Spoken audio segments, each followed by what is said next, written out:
Stream at Capel Curig.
Alawon y carneddau.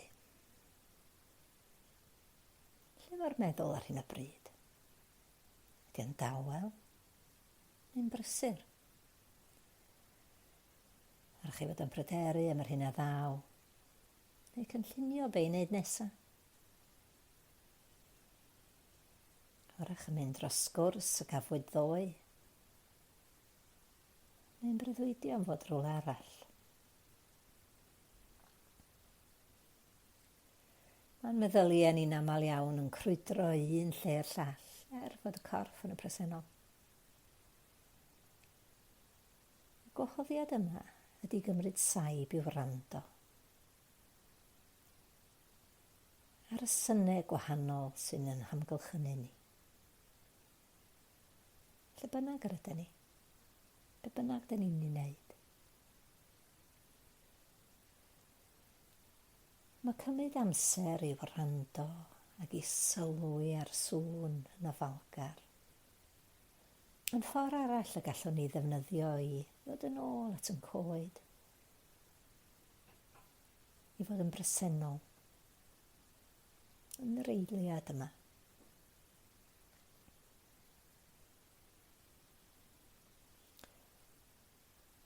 Felly gwahoddiad ydy ddod i eistedd mewn rhywle, rhyw fan lle ydych chi'n teimlo'n ddiogel. Neu mi allwch chi sefyll yn gadarn, a hynny fel coeden a'ch traed wedi gwreiddio yn y ddaear.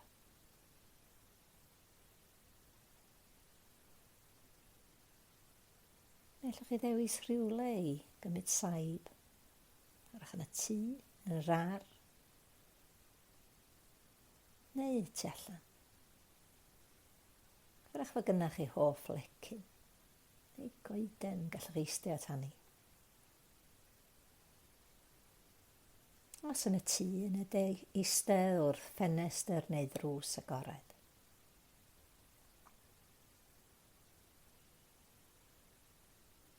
A dilyn geiriau ar arweiniad yma gorau gallwch chi. Ond hefyd talu sylw i'ch deithuneb eich hun a gwneud beth sy'n orau i chi o enid i enid. Cofio mae'r cyfan chi'n ei wneud ydy talu sylw i bethau fel ag yma nhw. Rwan.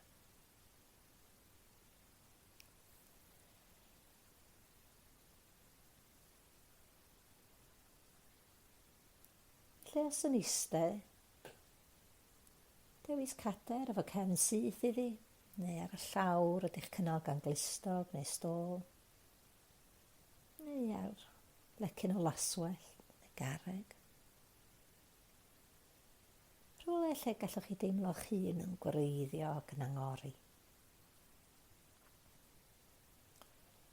Os yn bosib eistedd mor syth as yn bosib a'ch traed yn wastad ar llawr. Neu bod y coesau wedi cysylltu efo'r ddaear os am eistedd ar glistog neu flanced neu got difflygu. Ac o gynnwch chi fat pwrpasol. Ac mi allwch chi roi bag ar wylod eich cefn i gynnal y cefn. Neu os ydych chi'n dewis, mi allwch chi eistedd o dan goeden.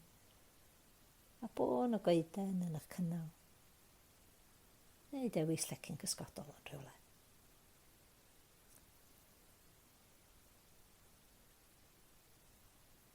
A gweld os di'n bosib i'r cefn fod mor syth as sy'n bosib. Os yn sefyll, yna teimlo'r traed yn gwreiddio i'r ddaear. Deimlo gwadnau'r traed. Pengliniau'n feddal.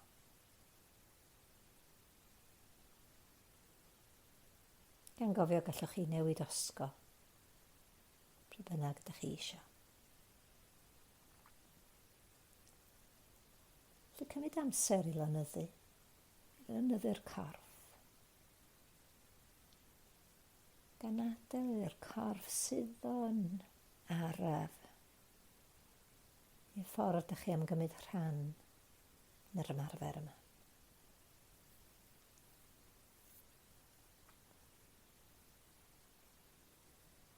Felly dod ar sylw tuag at y teimlad yn y gysylltiad. Cysylltiad efo be bynnag sy'n eich cynnal chi. Yn cysylltiad cry efo'r ddaear.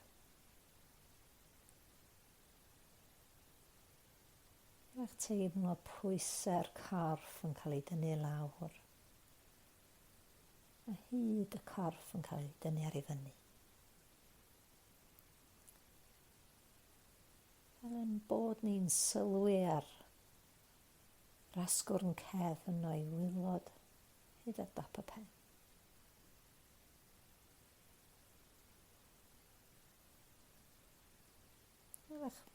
Gallwch chi Wrach y gallwch chi ddychmygu llun i'n arian yn eich tynnu ar ei fyny.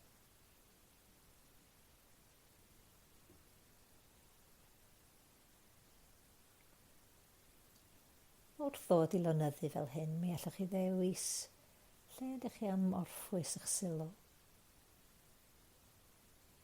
Wrach ar y traed, yr ymdeimlad o wadnau'r traed.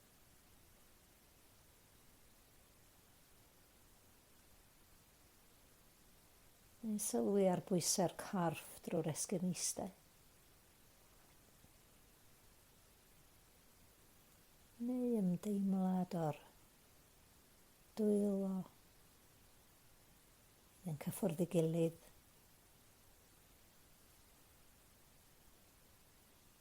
Neu yn gorffwys yn eich glin.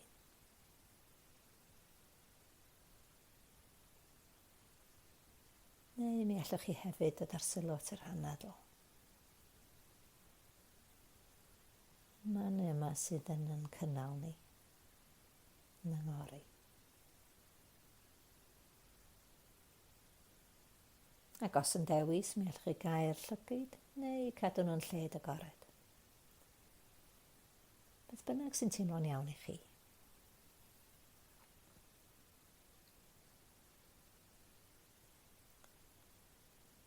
Ac yna'n dyner dod â sylw at wrando. Ar wrando ar y synnau sy'ch amgylch chi. Ar eich sylwi ar y synnau sy'n agos. Neu rhai sy'n bell i ffwrdd. A fewn y corff. Yn yr ystafell. Neu tu hwnt.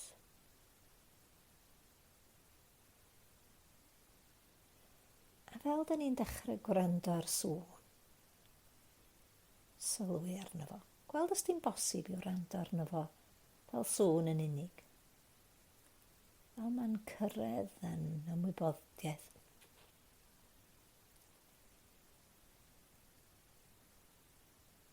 Fel y mae yn cyrraedd yn clustiau ni a'n ymwybyddiaeth ni.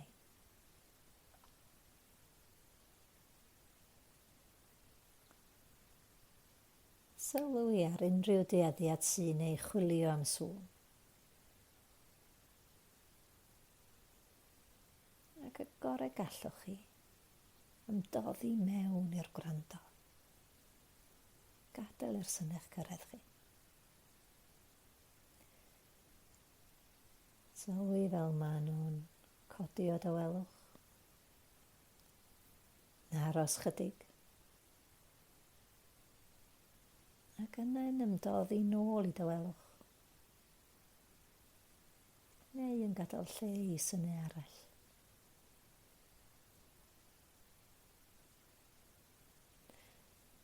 Sylwi ar y sain. Y traw, y tôn. A think y sŵn. Faint mor uchel neu isel ydi o. Y curiad. Rhythm neu gryndod y sŵn. Sylwi fel mae o'n ymlygu hun. A gweld os di'n bosib i fod y diddordeb mhob manylun bach o'r sŵn sy'n codi. Hefyd sylwi ar y seibiau rhwng y synnau. Y tawelwch.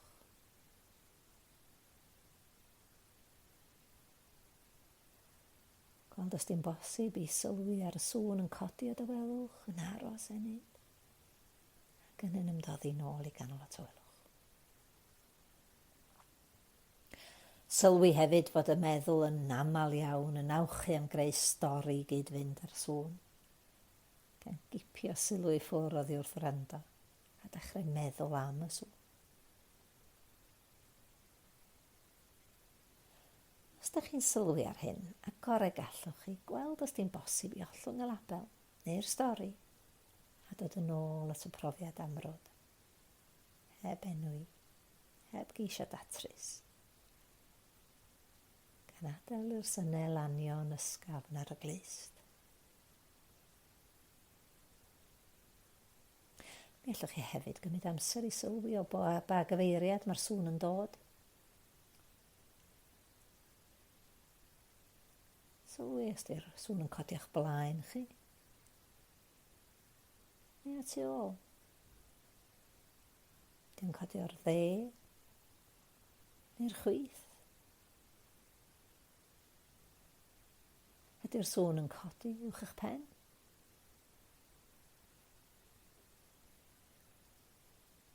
Gwrando ar y sŵn fel tasach chi'n ei ganol o bob cornel. Wrach mae sŵn gwahanol adar sy'n amlwg. Neu sŵn yr awel. Wrach gallwch chi glywed sisiol y gwynt drwy'r coed neu'r hyd yr ar. Mae'n bosib eich bod chi'n clywed murmuron lleisiau. Ach yn agos, ach ymhell. Pan fyddwch chi'n cerdded, mi allwch chi wrando ar y sŵn eich traed, y camau, sŵn yr anadl.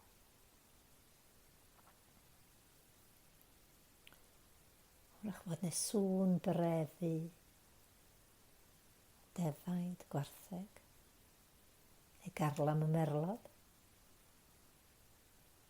Gwrando ar be bynnag sy'n codi, mynd ac yn dod.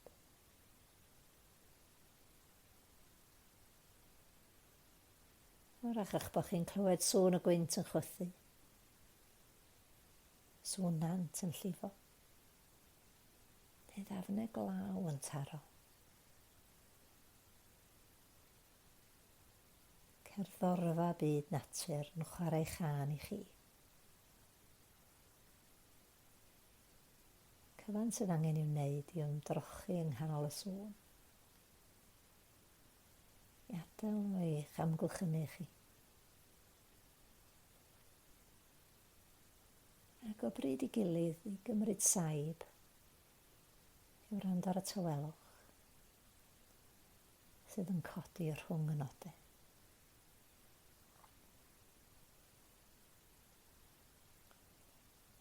Sylwi hefyd os oes gen y meddwl dueddiad i feirniadu rhai o'r synnau. Dwi'n hoff o hwn. Dwi'n yn hoffi'r llall. Ond y gorau gallwch chi, gadael eich profiad o sŵn fod fel y gymau o, heb i farnio.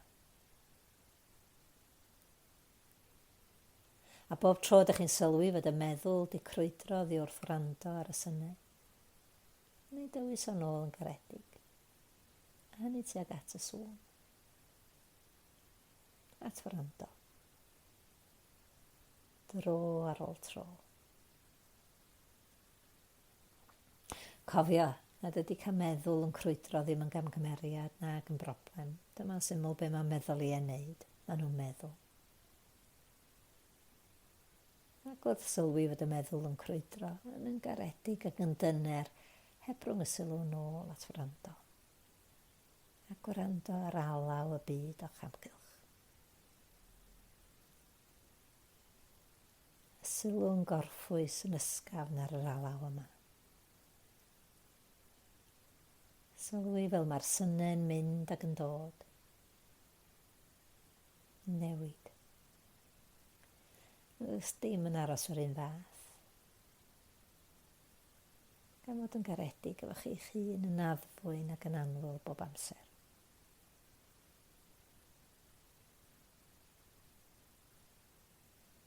Wrth ddod at ddiwedd ar ymarfer yma, dyda'r sylw nôl at y corff. Cyffyrddiad y cysylltiad, yr anadl, a sylwi drwy'r synhwyrau i gyd, ac o'r llygaid i weld y byd, o'r aglu, i'w gyffwrdd, ac i wrando ar gân arbennig y carneddau.